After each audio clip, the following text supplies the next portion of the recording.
लंबी रात दे करके रानी को, राज्य को, पुत्रों को छोड़ करके और वन में चले गए। वो भी जा करके और तपस्या करने लगे।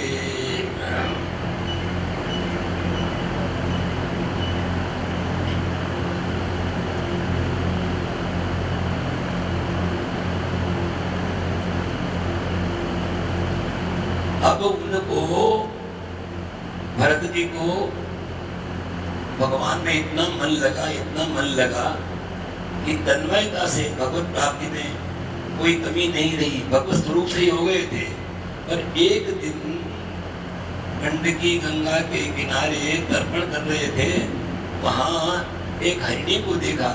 हरिणी गर्भवती थी, पानी पीने के लिए आई थी।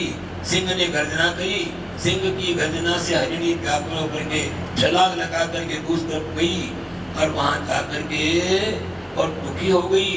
उसका गर्भ का बच्चा पानी में निकल गया और वो भी जाके मर गई। ये देख रहे थे राजा भरत, तो उन्होंने देखा कि ये खूब हुआ काम। अरे विचार तो करो कि बिना माँ का बच्चा इसका पालन कैसे होगा। उनको दया आ गई तो उठ करके ध्यान छोड़ करके उस बच्चे को ले आए, उसको साफ किया, अपना कमर उड़ा दिया और कुछ शाल्यज्ञ था उनके पास, खाने पीने का ऋषियों का जो था वो उसको खिला करके धीरे धीरे उसको पुष्ट कर लिया। अब आहिस्ता आहिस्ता क्या हुआ कि अब उसमें उनका प्रेम पैदा हो गया, राग पैदा हो गया। तो जैसे पिता का पुत्र में राग होता है ना, वैसे उनका राग हो गया कि बिना माँ खाए बेचारा।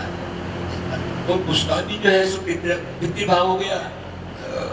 तो उसको हरिण राजकुमार कहने लगे। वो हरिण राजकुमार, ये कहते हरिण राजकुमार आ जाता, अरे बेटा मेरे बीच में कुचलते रहे, तो सिंहों से पीठ कुचलने लग जाता है, कभी गोद में बिठा देते। इस तरह से पुत्र मोह हो गया।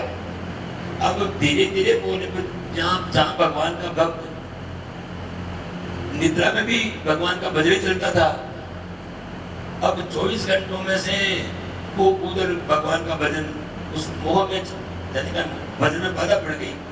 अब हर वक्त हरिण राजकुमार याद रहने लगा, हरिण राजकुमार याद रहने लगा।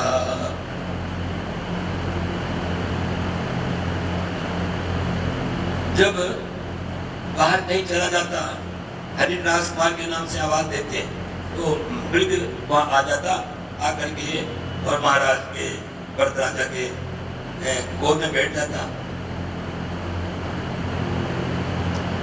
पुत्र मोह को छोड़ करके गए थे, पर वो मोह उनके पास वहां भी जा पहुंचा। वो कहते हैं मन फंस जाता है, मन ही मनुष्य को जो है, मन को क्या कारण होता है। छोटे मेरे करने उसका मन का वर्णन किया ही था, पूरा मन गर्भ कहलाए, इस वजन से आपको बताया ही था। ये मन जो है आदमी को नरकों में ले जाता है, यही मन स्वर्ग में ले जाता है और यही मन भगवान में मिला देता है। इसलिए इस मन को भगवान की तरफ से नहीं रह करके थोड़ा थोड़ा कम होने लग गया और हरिण राजकुमार में लग गया। अब तो जो है इतना हो गया कि भगवान का सारा भजन छूट गया। अब उसे खेलने लगे, खिलौने लगे और जैसे अपना पिता अपने पुत्र से खुश रहता वैसे उससे खुश रहने लगे। एक बार हरिणों की डार आई, उस हरिणों की डार में वो जो है उस डार में चला गया। वो हरिणों की डार में वो हरिण बालक चला गया, अपनी जाति वालों को पहचान गया। अब उनको नहीं आया, सायंकाल समय वही महाराज ढूंढते फिरे, अरे हरिण राजकुमार कहाँ हो, हरिण राजकुमार, अरे आओ चलो भोजन करें, हरिण राजकुमार आओ, बहुत हो गया, समय हो गया, मुझे भूख लग रही है, तुमको भूख लगी होगी, आ जाओ। हरिण राजकुमार था ही नहीं। ढूंढते ढूंढते वन में गए, इतने पागल हो गए प्रेम में कि चंद्रमा में धब्बा दिखता ना, धब्बा, उसको देख चंद्रमा तू मेरे राजकुमार, हरिण राजकुमार को अपनी गोद में ले रखा है मैंने। इस प्रकार जो है बावले से हो गई, ढूंढने लगे। तो हरिण राजकुमार, हाँ हरिण राजकुमार करते करते उनका प्राणांत हो गया। बद्रवदन आए थे मेरी बदन को और लगे कपास, ये हो गया बात। तो वहां जो भजन तो हुआ नहीं, उधर हरिणी की योनि में चले गए, एक हरिणी के पेट में। अब जब जीवात्मा गर्भ में प्रवेश करता है ना, उसको कई जन्मों की बातें याद रहती हैं। उसने देखा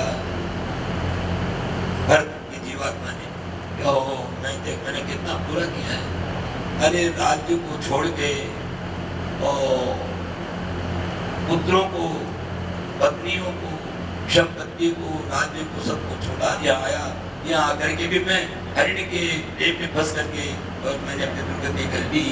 तो वो तपस्या के प्रभाव से उनको जो है, वैसे तो गर्भ में तो सबको याद रहता है, लेकिन जन्म लेने के बाद भी हरिण राजकुमार को वो बात याद रही, भगवान की कृपा थी। इसलिए वो जन्मते ही वहां से जो है चल दिए, वो तो रहे ही नहीं वहां, और उसी आश्रम में आ गए।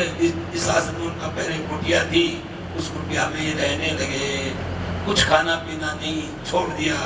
आखिर उनका शरीर समाप्त हो गया, हरिण का शरीर समाप्त हो गया। अब पहला जन्म भरत का, भरत राजा का, दूसरा जन्म हिरण्यपर्त का, और तीसरे जन्म में ब्राह्मण के कुल में जाकर के जन्म लिया। एक आंगिरस गोत्र के ब्राह्मण थे, उन ब्राह्मण की पत्नी के गर्भ में उनका निवास हो गया। कर्मवश यानी जीव जो है ना, जब तक मुक्त नहीं होता है तब चंद्रमा की किरणों द्वारा अन्न में प्रवेश कर जाता है, और अन्न को जो है वो पिता स्वीकार करता है। तो पिता के स्वीकार करने पर उसमें उसके वीर्य के द्वारा वो स्त्री के गर्भ में प्रवेश कर जाता है। ऐसे विधान है शास्त्र का। तो वहां वो ब्राह्मणी के गर्भ में प्रवेश कर गए। अब गर्भ में प्रवेश करते ही वो जान तो गए कि मनुष्य योनि में आ तो गए हैं और फिर भी ब्राह्मण योनि में आए हैं, लेकिन अब भी भगवान रक्षा करे। अब तो जो है दूध से जो जल जाता है, जिसका मुंह जल जाता है, तो वो छाछ को भी फूंक दे करके पीता है। तो अब तो मैं गलती नहीं करूंगा, अब तो मैं गलती नहीं करूंगा। उस ब्राह्मणी के घर से जन्म हुआ उनका एक बच्ची और एक बच्चा, युगल हुए, जोड़ली संतान हुई। अब उस ब्राह्मण के 2 पत्नियां थी, बड़ी पत्नी के 2 और 9 बच्चे थे। वो तो सब बुद्धिमान थे, पढ़े लिखे थे, और ये बिना पढ़े लिखे बुद्धिमान थे। ये तो विद्वान थे, वो तो पूर्व जन्म की सारी बातें याद थी उस तपस्या के प्रभाव से। तो ये चला करके और अनपढ़ रहना चाहते थे और संसार के आनंद में डूबना नहीं चाहते थे, संसार से बचना चाहते थे। तो ये तो जन्म से ही जो है सब अनजान की तरह, पागल की तरह रहने लगे। इनका पिता विद्वान था, उसने इनको गायत्री मंत्र पढ़ाया। गायत्री मंत्र को पढ़ तो लिया पर याद करके नहीं सुनाया। याद तो था उनको पहले भी, लेकिन यदि गायत्री मंत्र सुना देंगे तो हमको दूसरा मंत्र पढ़ाएंगे, दूसरा मंत्र याद करके सुना दिया तो फिर तीसरी चीज पढ़ाएंगे, और फिर जो है रुद्र पढ़ाएंगे, दंडक पढ़ाएंगे, विवाह पद्धति पढ़ाएंगे। फिर ये कहेंगे सब ब्राह्मण की लड़के हो, जाओ कोई विवाह करवाए हो किसी का, वायु को उपयुक्त करवाया हो, इस प्रकार फंसा देंगे। तो चलो इस झंझट में पढ़ेंगे ही नहीं। तो गायत्री मंत्र का पहला मंत्र भी याद करके नहीं सुनाया पिता को। बेचारा पिता दुखी हो गया। पिता ने सोचा अरे रे ये कौन बच्चे तो सब होशियार है, कैसे अपना पेट भर लेंगे, इसका पेट कैसे भरेगा, ये कैसे जिएगा, इसका जीवन यापन कैसे होगा। तो दुखी होकर के और वो जो है सो पिता को मनी मन में कष्ट पा करके प्राण त्याग कर दिया। पिता ने अपने आप खींचड़ हो गया ना।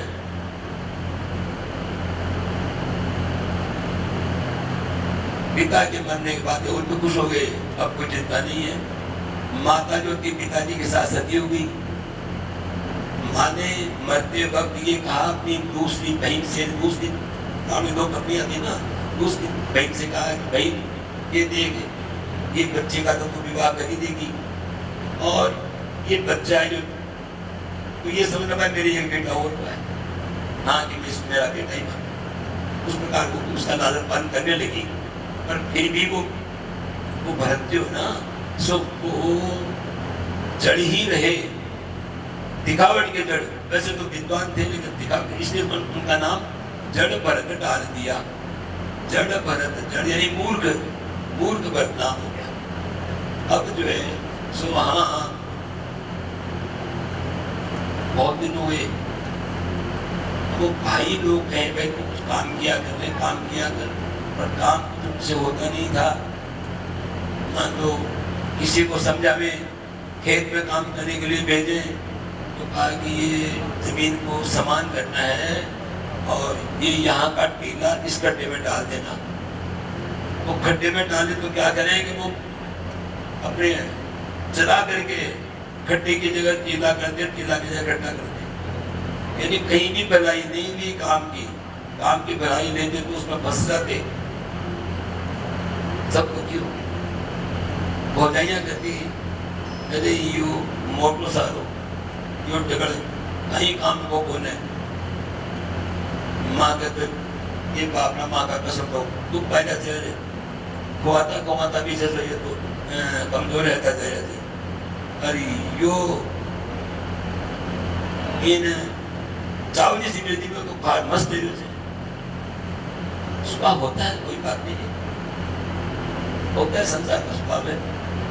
अपनों को चिंता ज्यादा देती है, पराये को चिंता कम रहती है, तो अपना पराया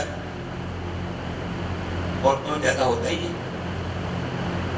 तो वैसे तुम्हारा है, कहते हो ना कि मेरा मन, तो मेरा जिसको कहते हो तुमसे अलग वस्तु है, इसलिए ये मन तुम्हारा है, तुम मन नहीं हो। तुम मन नहीं हो, मन के स्वरूप को छोड़ो, तुम बुद्धि के स्वरूप को भी छोड़ो।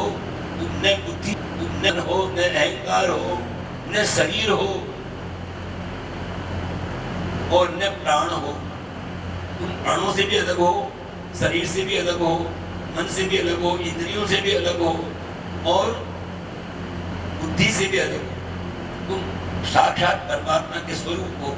इस तरह से उन्होंने उनको तत्व ज्ञान को उपदेश दिया, उन्हीं का शिष्य हो गया वो। और फिर जो है सो उन्होंने उनको फिर भगवाटवी का वर्णन किया।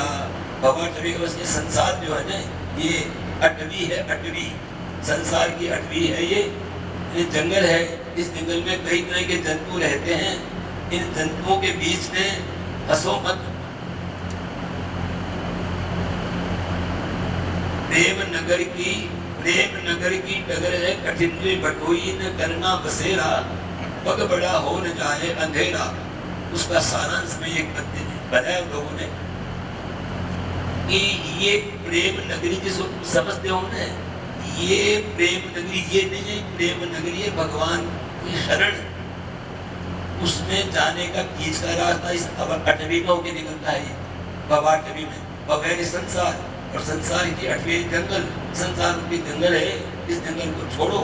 और इसमें क्या है, ये तन है टूटी नवरियारे प्राणी, इसमें भरने न जाए पापों का पानी। नादान केवल सबल के चरा, बीच भवन ने इसको घेरा। इस तरह से है इस भवाटवी का वर्णन किया कि देखो ये शरीर जो है ना, ये टूटी नाव है। ये टूटी कैसे है, इसमें 10 इंद्रियों के द्वारा 10 छेद होने हैं, तो इसमें मोह का पानी नहीं आना चाहिए। बीच भवन है गहरा, संसार में कर्मों का जो गहरा है उसने ये घेर रखा है। मन का रतन रख जतन से अनारी, यहाँ आगे चोरों की बस्ती है भारी। हमारे पास रत्न है, और इस रत्न है, बुद्धि है, मन है। मुख्य रूप से मन का रत्न है, इसको जतन से रखो, संसार में फंसाओ मत। यहाँ आगे चोरों की बस्ती है भारी, संसार में भवाटवी में चोरों की बस्ती है। अरे ज्ञानी थकेरे गुमानी, यहाँ पल में लुट जाए लाखों का डेरा।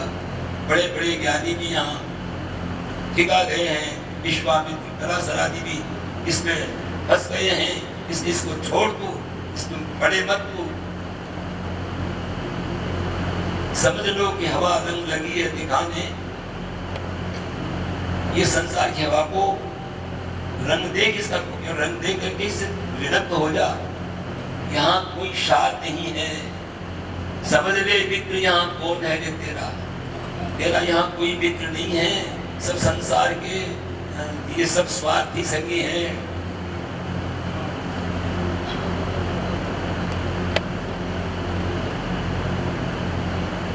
बादल विपत्ति के अंधेरी है रातें, भजन सार सब झूठ संसार की बातें। यहाँ के भजन का ही सार है और संसार की झूठी बातें हैं, इनमें तो फंसे मत।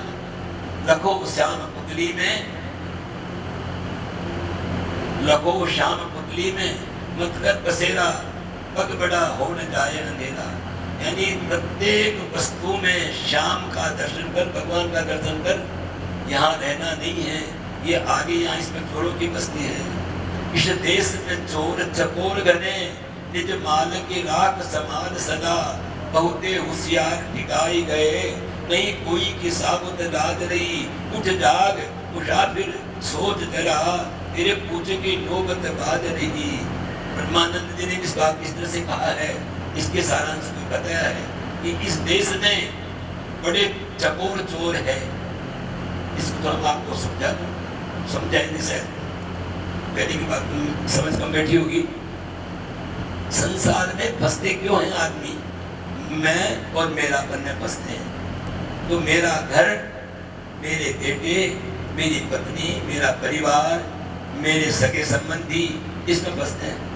तो भाई उन्होंने कहा है ब्रह्मानंद जी महाराज ने कि इस देश में चोर चकोर घने, निज माल की राख समान सदा, बहुते होशियार ठिकाई गए, नहीं कोई की साबुत लाज रही। ये चकोर चोर हैं। चोर एक तो होता है क्या कि छुप करके चोरी करता है, और चकोर चोर ठिकता है, बहका करके भी पैसा लेता है। तो पुत्र प्रेम से, मित्र दोस्त भी प्रेम से फंसाते हैं और तुम्हारी संपत्ति छीन रहे हैं। कौन संपत्ति, ऊपरी संपत्ति छीन रहे हैं, उम्र की संपत्ति, ये भगवान की भक्ति की जो समय मिला है, इस समय को छीन रहे हैं। वैसे पत्नी भी चोर चकोर में समझ रहे हो, और पत्नी के लिए पति भी चकोर चोर है। पत्नी का बेचारी का जो है सारा जीवन बर्बाद कर देता है अपने स्वार्थ के लिए, और पति का जीवन बर्बाद हो जाता है, पत्नी का जीवन बर्बाद होता है। भगवत भाव को होता नहीं है, और पति पत्नी के भाव से जैसे वो सारा जीवन बर्बाद कर देते हैं। यदि भगवत भाव हो जाए, पति को भगवान का रूप समझ ले, पत्नी को लक्ष्मी का रूप या भगवान का रूप समझ करके रहे, तो फिर कोई दिक्कत नहीं है, फिर तो मोक्ष है उसकी। लेकिन वो चोरी करते हैं, आयु की चोरी करते हैं, चकोर चोर चोरी करते हैं। इस देश में चोर चकोर घने, निज माल की राख समान सदा, बहुते होशियार ठिकाए गए, नहीं कोई की साबुत दाद रही। अब तो उठ आलस को तज दे, कर संग सामान तैयार सभी, ब्रह्मानंद न देर लगाई जरा, बिजली सर ऊपर गाज रही। अरे तुम्हारे ये सत्र गाज रही है फोटो, और भगवान का सहारा लो। अब भगवान का सहारा लोगे तब तुम्हारी जो है सो नैया पार लग जाएगी।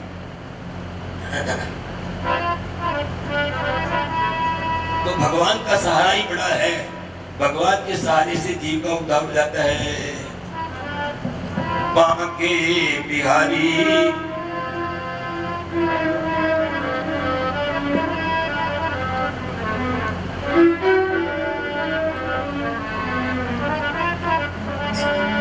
बांके बिहारी मुझको देना सहारा, बांके बिहारी मुझको देना सहारा, कहीं छूट जाए ना दामन तुम्हारा।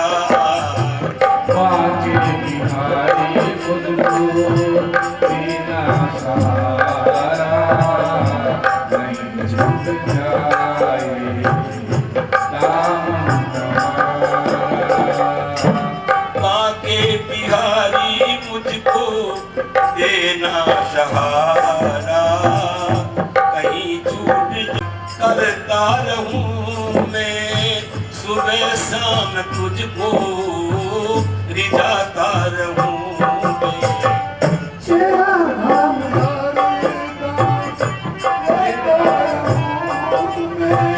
तेरा